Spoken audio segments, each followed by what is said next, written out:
세종사반 친구 여러분 안녕하세요. 한 주도 잘 보냈어요? 자, 오늘은 선생님하고 14과 과학적인 우리 한글이라는 주제로 공부하게 될 거예요. 여기선 선생님이 설명해야 할 것들이 많이 있기 때문에 바로 시작해 보도록 하겠습니다. 어휘 볼게요. 자, 어휘라는 말은 우리가 다른 말로 뭐라고 표현할 수 있죠? 네, 단어라는 말로 표현할 수가 있습니다. 자, 자음 나와 있네요. 컨소넌트 여러분들 다 알고 있죠? 기역부터 우리가 히읗까지 우리 한글에 자음이 있습니다. 자, 모음 바울인데 이것은 아, 야, 어여, 오요, 우유, 으, 이까지가 모음이네요.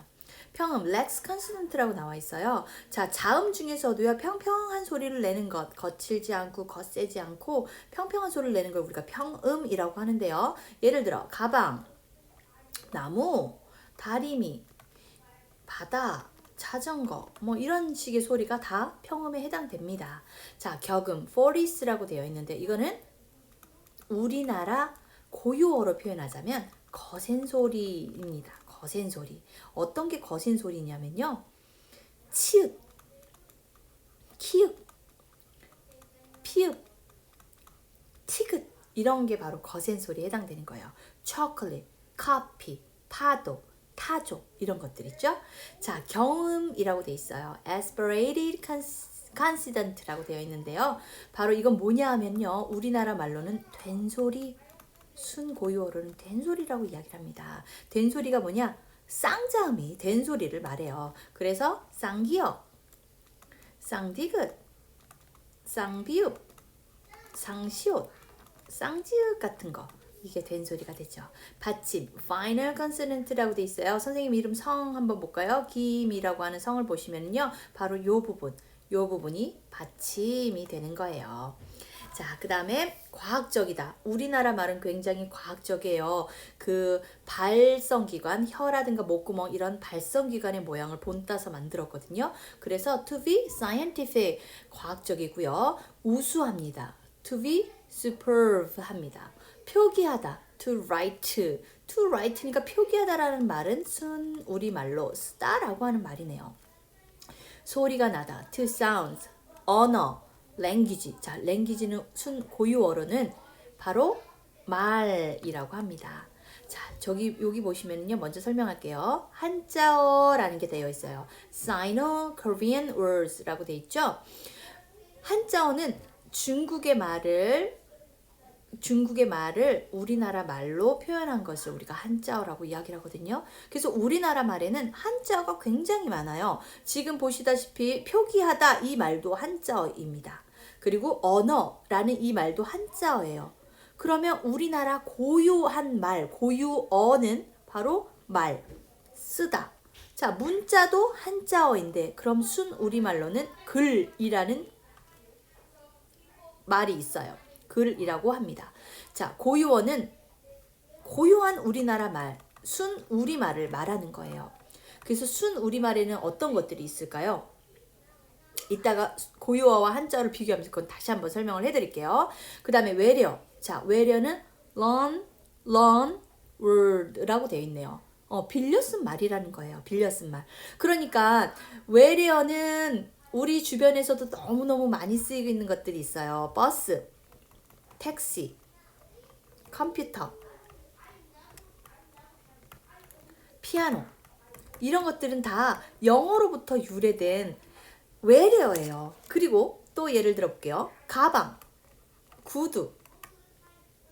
가방은 아니네요. 미안해요. 가방은 아니고요. 구두, 냄비 이런 말들은 일본 말에서 유래된 외래어예요. 그리고 빵이라는 말은 또 포르투갈어에서 유래된 또 일본어가 됩니다. 외래어가 됩니다. 가방이라고 하는 말은 네덜란드 말에서 또 유래된 외래어거든요. 그래서 이렇게 외국말인데 우리나라 말로 바꾸기가 힘들어서 외국말을 그대로 한국말식으로 표기한 것. 그래서 국어사전에 등록된 것을 우리가 외래어라고 합니다. 그럼 외래어하고 뭐하고 구분하기가 우리가 혼동이 되냐면요. 외국어라는 말도 있어요. 외국어는 그냥 외국에서 들어온 말이에요. 외국에서 들어온 말인데 우리나라 말로 딱 이건 우리나라 말로 이렇게 쓰자라고 정해놓진 않았어요. 그래서 그냥 국어사전에 등록되어 있지 않고 국어사전에 등록되어 있는 것은 외래어, 등록되어 있지 않은 것은 외국어가 됩니다. 이렇게 구분하시면 될 것 같아요. 자, 선생님이 여기다가 한자어와 여기 조금 올려서 볼게요. 여기다 표현해 볼게요. 여기다가 써볼게요. 자, 우리나라 한자어가 굉장히 많습니다. 한자어가 있고요. 쭉 내려서 그다음 고유어.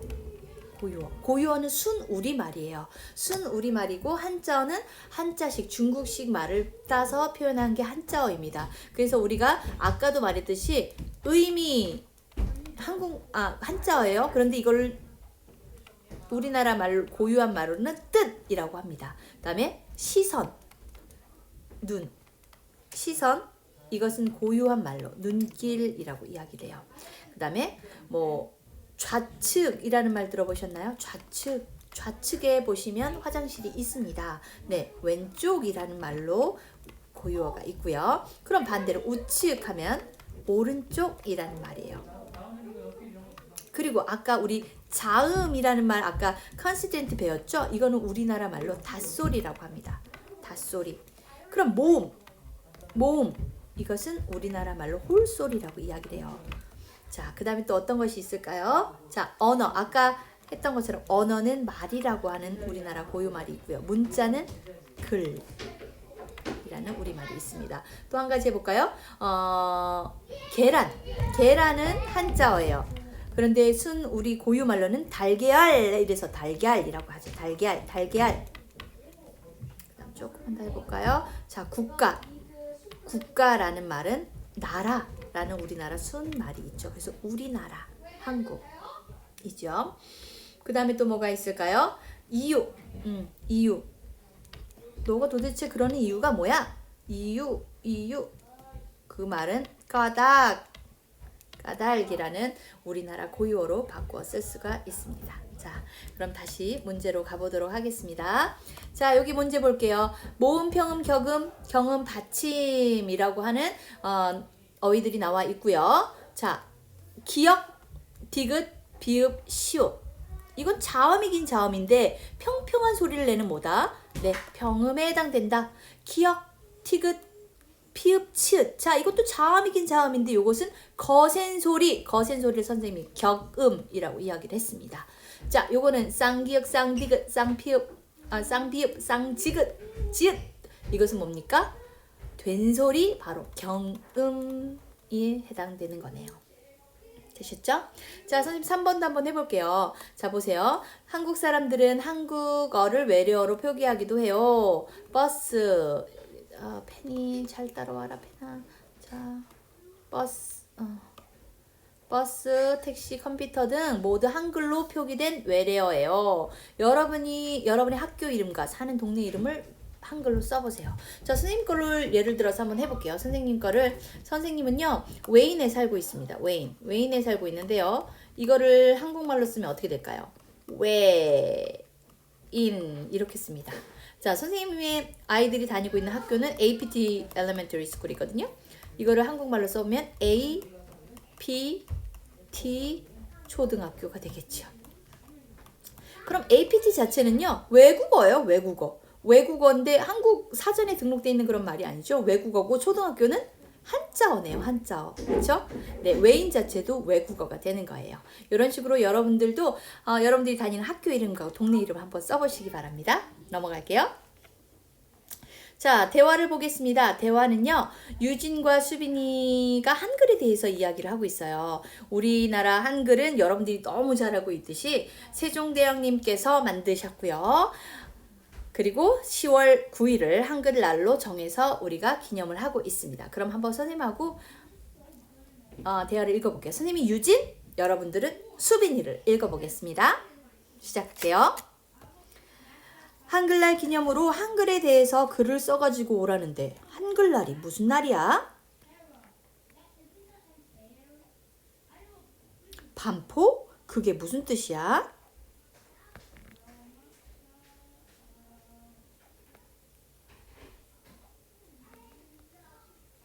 아, 그렇구나. 그런데 그때 문자가 없으면 몰라도 한자가 있었잖아.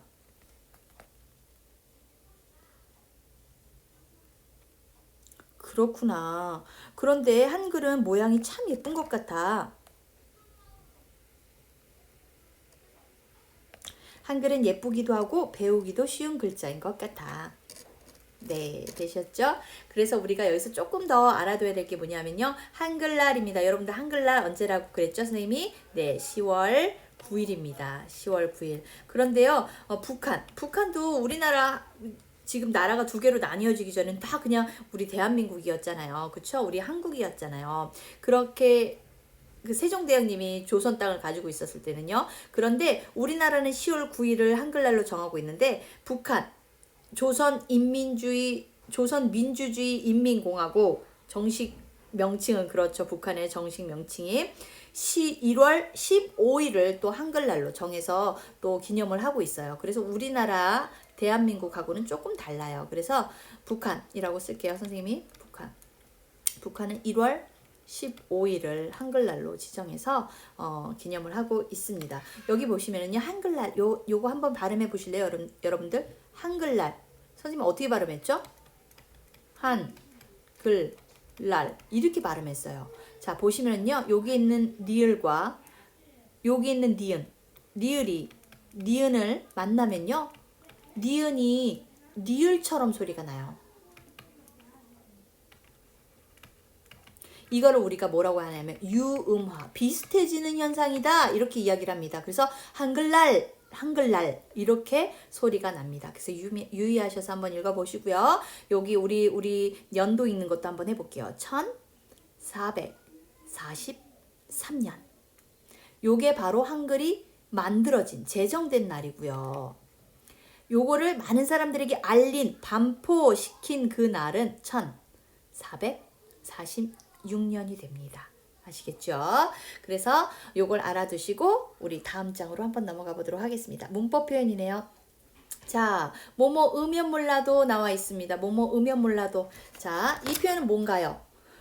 어떤 지금의 상황과 반대되는 상황을 예외적으로 가정하는 그런 표현이 뭐뭐면 몰라도입니다. 우리 13과에서 배운 것처럼 똑같은 방법으로 변형이 되는데요. 받침이 있으면 어떻게? 뭐뭐 으면 몰라도.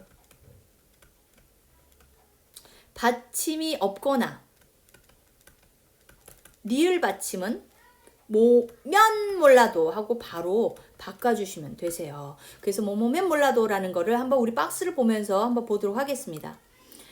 너무 매우면 몰라도 대부분의 한국 음식은 다 먹을 수 있어요. 다 먹을 수 있는데 예외적인 상황을 하나 빼둔 거예요. 가정해 둔 거예요. 너무 매우면 몰라도 라고 하면서요. 자, 두 번째 볼게요. 선물을 받으면 몰라도 내 용돈으로 그 비싼 걸 살 순 없어요. 이렇게 했죠. 그 비싼 걸 살 수는 없어. 하지만 예외가 있어. 선물을 받으면 몰라도 예외적인 상황을 가정한 거죠. 자, 주말에 비가 온다고 하던데 캠핑 갈 거예요. 폭우가 쏟아지면 몰라도 안 그러면 계획대로 캠핑을 갈 거예요. 라는 표현이죠. 자, 1번 문제 한번 볼 거예요. 우리 여기 보기 한번 보실게요. 우리들끼리 여행을 가도 괜찮을까? 어른들이 같이 가면 몰라도 우리들끼리 여행 가는 건 위험해 라고 나와 있죠. 그래서 보시면 첫 번째 예예요. 요거 첫 번째 경우를 먼저 보기에서 보여줬어요. 그래서 간다 라고 하는 말의 기본 동사형은 뭡니까? 가다죠. 그래서 다자 빼시고 어떻게? 받침이 가에 없으니까 면 몰라도 쓰시면 되는 거예요. 우리들끼리 여행 가는 거 위험해. 자, 친구들끼리의 대화이기 때문에 구어체, 이야기해보듯이 쓰는 거기 때문에 여러분들이 구어체로 표현해 보시면 되세요. 그래서 뭐 위험해, 위험해요 이런 식으로 표현하시면 되겠죠?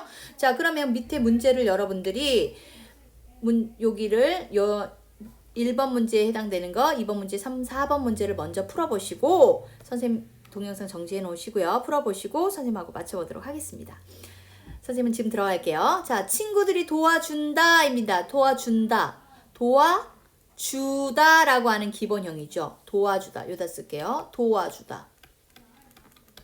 거기서 다자 빼시고 받침이 없죠? 주자에. 그럼 도와주면 몰라도. 친구들이 도와주면 몰라도 나 혼자서는 이 일을 못할 것 같아. 이렇게 그냥 구어체로 쓰시면 되겠죠. 자, 컨디션이 안 좋다, 좋다, 안 좋다, 좋다의 기본형 그냥 좋다죠. 그러면 다자 앞에 받침이 있네요. 그러면 좋으면 몰라도 우리가 실력으로 이기기는 어려워. 이렇게 표현하시면 되겠죠. 고장이 났다. 자, 과거형인데요. 고장이 났다. 나다라고 하는 거죠. 고장이 나다. 기본형은요. 그래서 다자 빼시고 나면 몰라도 고장이 나면 몰라도 아무 문제가 없는 걸 버리면 안 돼. 이렇게 하시면 되겠죠. 그죠? 되자를 요 대자를 쓰시는 거 아시겠죠? 그죠? 자, 시험이 어렵다.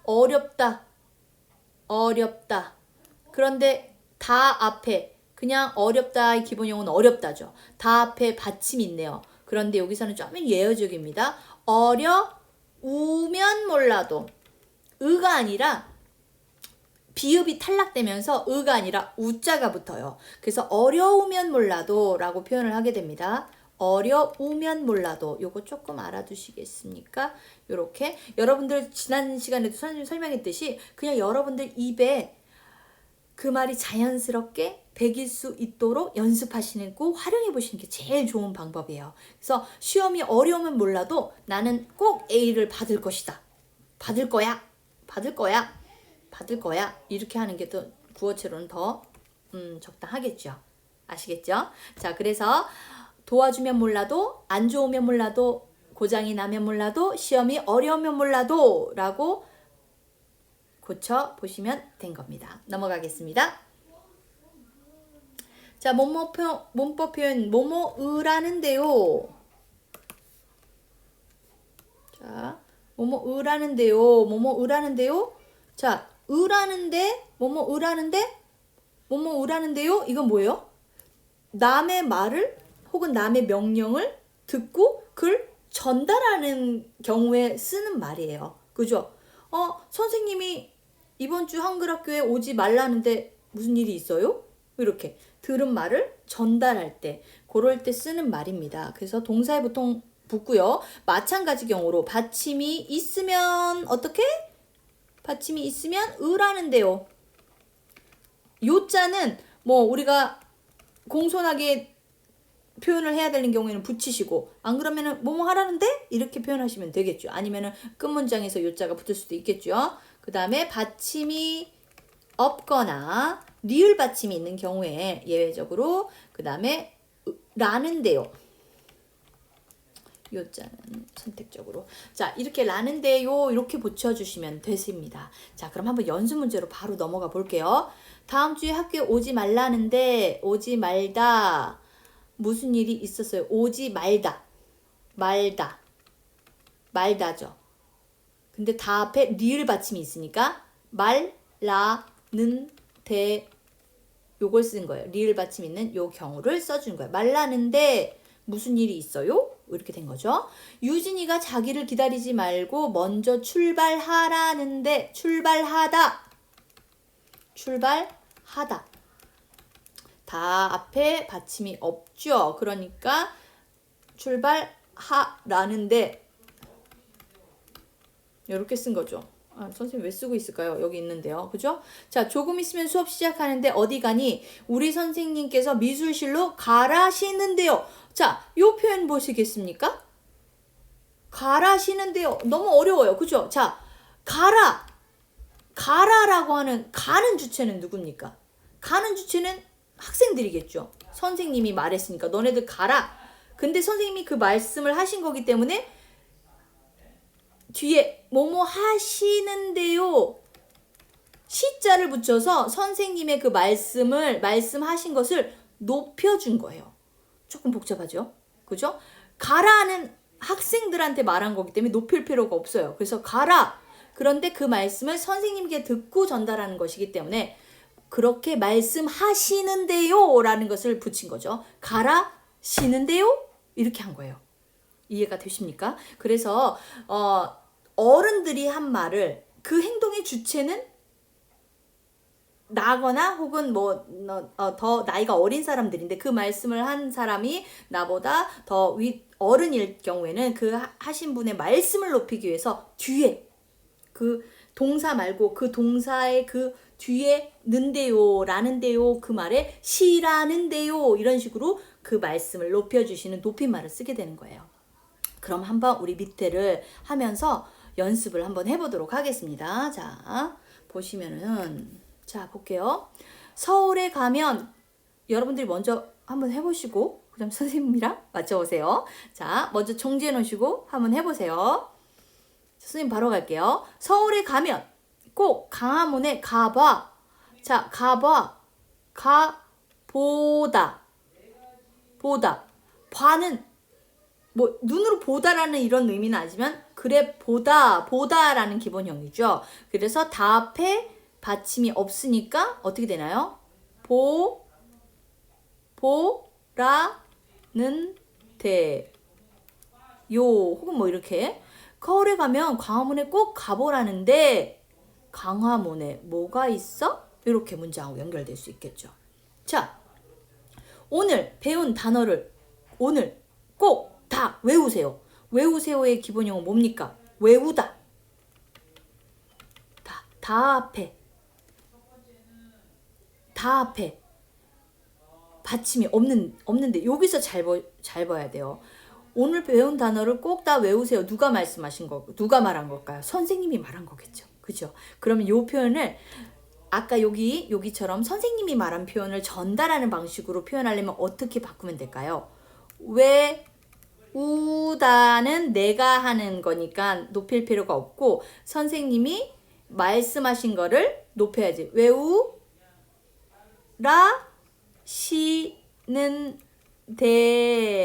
외우라시는데 이렇게 쓰면 되겠죠. 외우라시는데 어떻게 연결하면 될까요? 자꾸 잃어버려. 자, 이해가 되시나요? 외우라시는데 그죠? 아까 가라에는 가라시는데요. 이렇게 표현했죠. 자, 한번 이제 다른 거 넘어가 볼게요.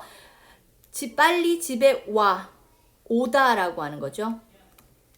다 빼고 뭐 넣으면 될까요? 오라는데 집에 무슨 일이 있나 봐. 이렇게 연결되면 되겠죠? 바꿔볼까요? 이렇게 연결되면 되겠죠. 도서관에 가서 자료를 찾으세요. 기본형은 찾다죠. 받침이 있으니까 으라는데 으자를 붙여야 되겠네. 으라는데 도서관에 같이 가자. 그죠? 하루에 3번 식후에 약을 드세요. 드시다니까 드시다? 그런데 자, 요거는 반대로 설명해야 되겠네요. 하루에 3번 식후에 약을 드세요는 그 사람이 나한테 존칭을 써서 말한 건데 내가 먹는 거니까 이번에는 어떻게 말을 해야 될까요? 드시라는 말을 굳이 드시라는데 이렇게 표현할 필요가 없어요. 내가 먹는 거예요. 그러면 하루에 3번 식후 약을 먹으라는데 먹자라고 보이나요? 먹으라는데 약 먹기가 싫어 이렇게 연결하시면 되겠네요. 아시겠죠? 할 수 있겠습니까? 네, 여러분들이 생활에서 많이 써보시면 좋을 것 같아요. 자, 듣고 말해봐요 가겠습니다. 선생님이 음성을 틀어드릴게요. 여러분들이 먼저 문제를 읽어보시면 더 도움이 될 것 같아요.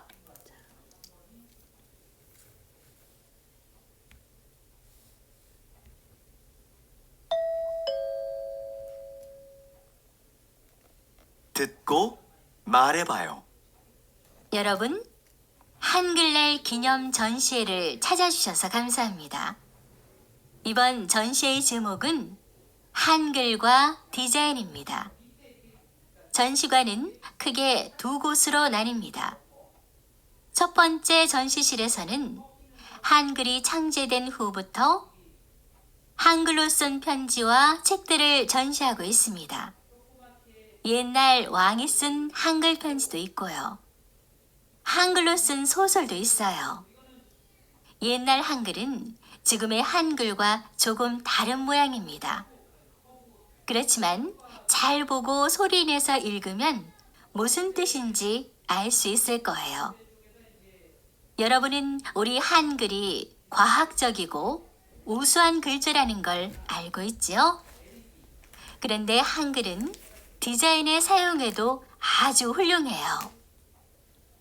두 번째 전시실에서는 디자인에 한글을 사용한 아주 많은 작품들을 전시하고 있습니다.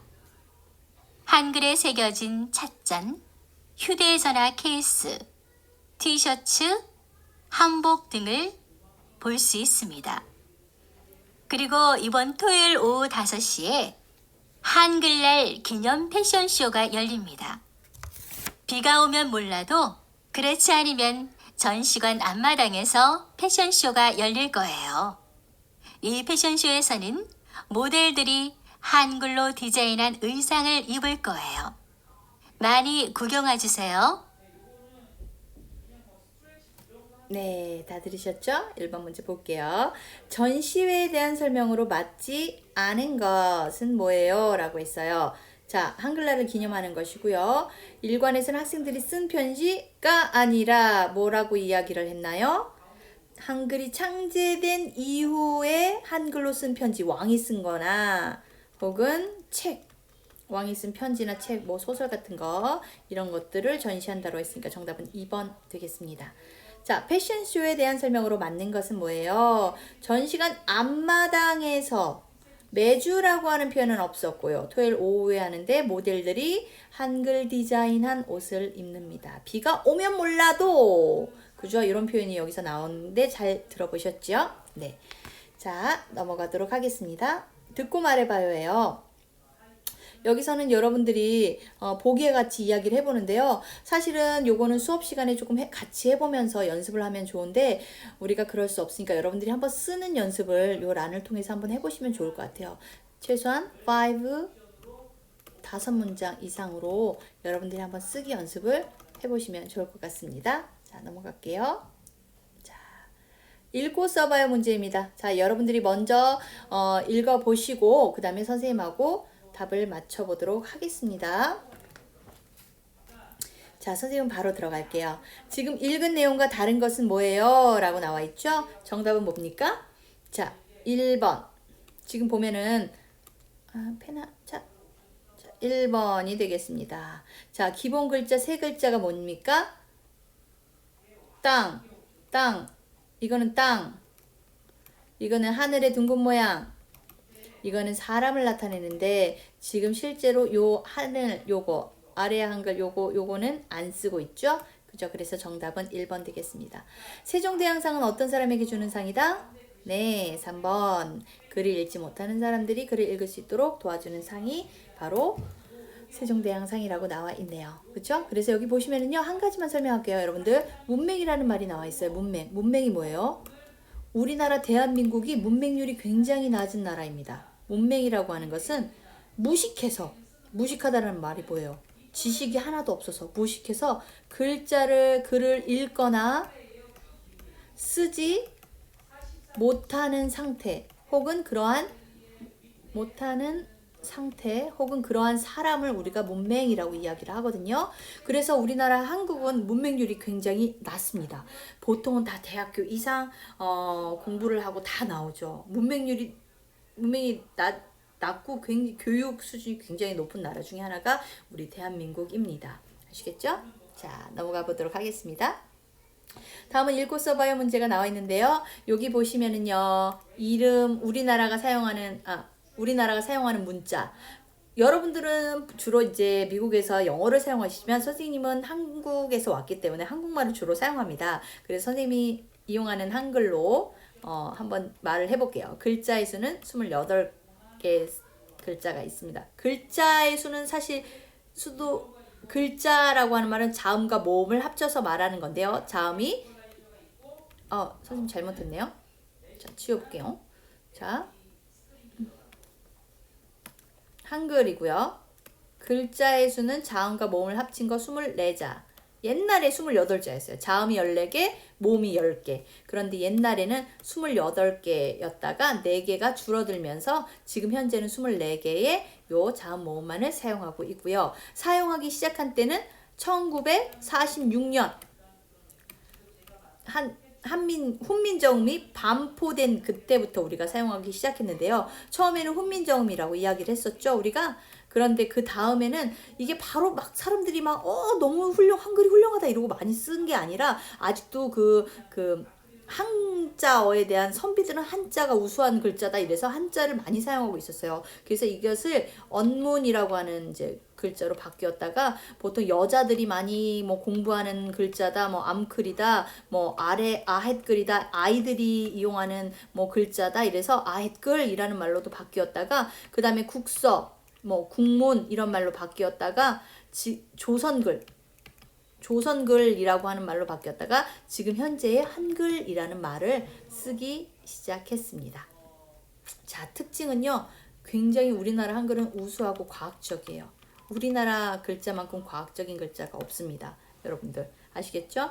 그래서 여러분들 우리 한국말을 배우는 거에 대한 자부심을 가지시고요. 열심히 공부하셨으면 좋겠어요. 이 영어는 뭐 만민 공통어니까 그리고 또 여러분들이 미국에서 사시니까 잘 할 수 있어요. 그런데 우리의 뿌리는 우리의 근본은 한국인이기 때문에 여러분들이 우리 조상들의 말을 공부하고 또 내 본연의 말을 할 수 있다는 건 너무너무 중요한 일이에요. 그래서 한국말 배우는 걸 게을리하지 마시고요. 여러분들이 가능하다면 한국말로 생활에서 쓸 수 있도록 노력해 주시면 좋겠습니다. 자, 한국말 오늘 수업이 조금 길었는데요. 여러분들 끝까지 잘 해보시고요. 선생님하고 2, 3교시 수업에서 다시 만나도록 하겠습니다.